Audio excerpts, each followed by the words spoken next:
दिनैनि दिना जोंनि थाखाय मोनसे जारिमिनारि सान खारन 2020 मायथाइनि बे दिनैनि सानाव 27 जानुवारियावहाय बिटिआर गोजोन गोरोबथा जानानै थांदोंमोन। बेयो भारत सरकार, आसाम सरकार आरो जोंनि दुलाराय बर' फरायसा आफाद, एनडिएफबि आरो इउबिपिअ बे मोनथाम आफादजों लोगो नांनाय मोनसे गोजोन गोरोबथा जानानै थांदोंमोन। दा बिनिनो दिनै जे गोरोबथा सान बेखौ जोङो बिटिआर सरकारनि जानानै बा जोंनि जे जुथाइ सरकार इउपिपिएल, बिजिपि आरो जिएसपि जयै लोगो नांनानै जों बेखौ सेलेब्रेट खालामदों। खारन जोङो नुदों जे बिटिआर गोजोन गोरोबथा जानायनि उनाव आरो बिटिआरआवहाय इउपिपिएल दैदेननाय जे बिजिपि आरो जिएसपि आरो इउपिपिएल बे जुथाइ सरकारखौ प्रमद बर' सारा दैदेननायनि गेजेरजोंहाय माने गोजोनखौ जोङो पारमानेन्टलि मोनसे जों गायसननो हाबाय। दा बिनिनो फिथाइ महरै जोङो गोबांथार जोंनि जौगालु हाबाफारिफोर गुबुन गुबुन डिपार्टमेन्ट वाइसै नायोब्ला जोङो सिगांनि 17 बोसोराव जे खामानिफोर जादों आरो बेखौ दिनैहाय जोङो 3 बोसोराव जोंनि प्रमद बर' सार दैदेननाय जे सरकारा जेबादि मावगासिनो दङ बेजों जुदि जों रुजुनानै नायोब्ला खोब माने स्पिडआव जों खामानि मावनो हादों बेखौ जों नुयो। दा गोजोन थासारियावहाय फैनाय लोगो लोगोनो जोंनि गेजेरावहाय सोलोंथाइ बिथिङाव गोबांथार जोङो जौगानायखौ जों नुनो मोन्दों।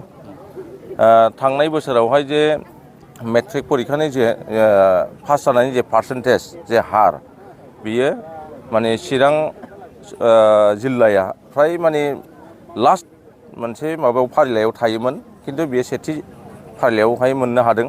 बेबो मोनसे माने जोंनि थाखाय बिदिन्थि। आरोबाव जे बड'फा सुपार 50 मिसननि दारै जे इउपिएससि आरो एपिएससि आरो आइआइटिआव एडमिसन मोननो थाखाय, मेडिकेलाव एडमिसन मोननो थाखाय जे मोनसे मिसन लादों। दा बे मिसननि गेजेरजोंहाय जोङो गिबि खेबनि थाखाय जे एपिएससिआवहाय जोंनि बिटिआर ओनसोलनिफ्राय गासै माने 39 जन माने क्लियार जाबाय आरो बिथांमोननि गेजेरावहाय 4या एसएस मोननो हाबाय आरो गुबुन गुबुन डिपार्टमेन्टनि अफिसार हिसाबै माखासेया अफिसार हिसाबै दिनैहाय मोननो हाबाय। बेखौ बे गोजोन थासारिनि मोनसे जोङो रिजाल्ट बा फिथाइ हिसाबै जोङो बुंनांगोन। दा थिग बिदिनो माने गोबांथार जोंनि बिटिआर ओनसोलाव रायजो जानाय जे गुबुन गुबुन थाखोनि सुबुंफोरनि थाखाय प्रमद बर' सारनि दैदेननायावहाय गोबांथार आसनि जोङो लागासिनो दङ। जेरैहाय माने गरिब थाखोनि सुबुंफोरनि थाखाय जे आसनिफोर दङ, अनसाय बिथांखि, गियान सोरां बिथांखि, आलारि सोरां बिथांखि, बिदिनो गोबांथार दङ। माने जोंनि समाजावहाय गोबां थाखोनि सुबुंफोर थायो। गासैबो थाखोनि सुबुंफोरा जाहाथे सरकारनि जे मोननांगौ मोन्थायफोर बेखौ समानै मोननो हायो, बिनि थाखाय गोबांथार आसनि लानाय जाबाय।